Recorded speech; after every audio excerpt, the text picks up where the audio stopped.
இது உங்கள் மரபொழியாக அடிமை சாசனம். வாழையடி வாழையாக இருக்கிறீர்கள் அடிமை என்று பொய்யாவரம் ஓலை நீட்டினாராம் சிவபெருமான். அதுபோன்று தாயே நீ அடிமை என்றால் உன் பெற்ற மக்களும் அவருக்கு அறிவிதான். அவர் சொல்வது நியாயம்தான். ஆகட்டும் வழங்காதீர்கள். இதுக்கு மேல சிக்கல் இருக்கிறார்களா? இருங்க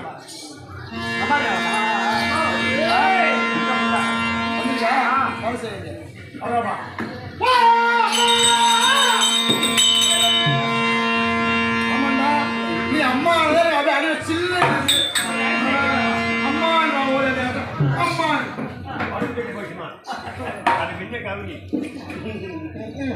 அம்மா